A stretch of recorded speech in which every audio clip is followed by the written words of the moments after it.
Trey Lance, Pro Day 2 yesterday. More and more of the top quarterbacks having a second Pro Day because they can't have private workouts due to the pandemic.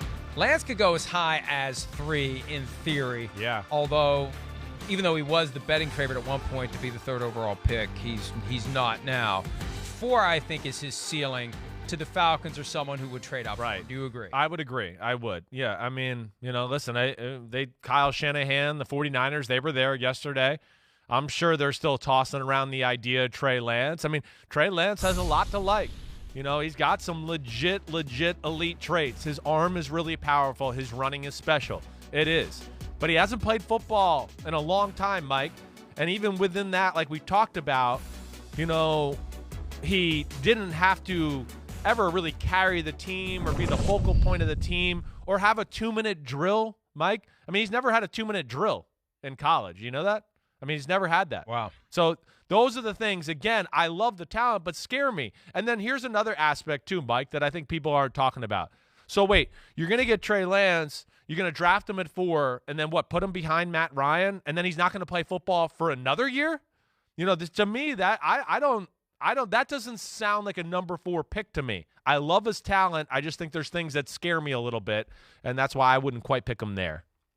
Peter King pointed out yesterday in Football Night in America that Arthur Blank, the owner of the Falcons, is fascinated by this class of quarterbacks. And it was 13 years ago when the Falcons were torn between Matt Ryan and Glenn Dorsey, who ended up not living up to the potential of a top 5 pick. He was 5th overall to the Chiefs that year.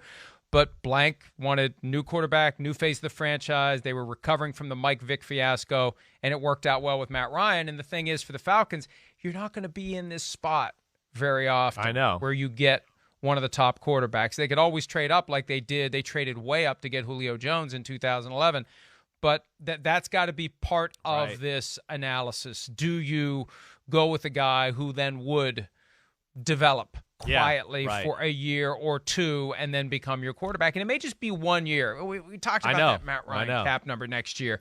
And after this year, I think you make the decision, remove the Band-Aid and move on, or renew your vows with Matt Ryan and keep him around for 5 more years. I don't think there is a kick the can continue under the current contract in 2022. No, I'm with you. And I will say, and again, it's not like it's not always easy to say this, but I'm a little bit right now in the era we're in with as many quarterbacks as we see on a year-to-year basis. There's movement in free agency. Like, I would start to tend to I wouldn't be thinking about 2 or 3 years down the road anymore with quarterbacks. I would not. I think that's gone. I think that was kind of an old school thought. Like, you're going to draft one at 4, throw them in there, get them playing. They need to play. So that would be my thought on that a little bit. But Atlanta's really interesting. They really are. Because, I mean, Mike, what do you do? I mean, there's a talented guy. You could take him at 4, have a quarterback for 2 years from now. Or do you take a guy like Kyle Pitts and go, wait, mess around with these weapons we got on offense now and see where it goes from there? It's a tough decision, no doubt. What would you do?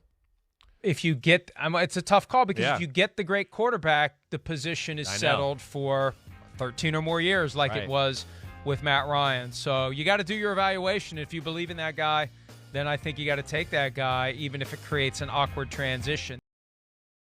Hi, I'm Mike Tirico, and thanks for watching. Make sure to hit subscribe for the latest news and highlights from NBC Sports.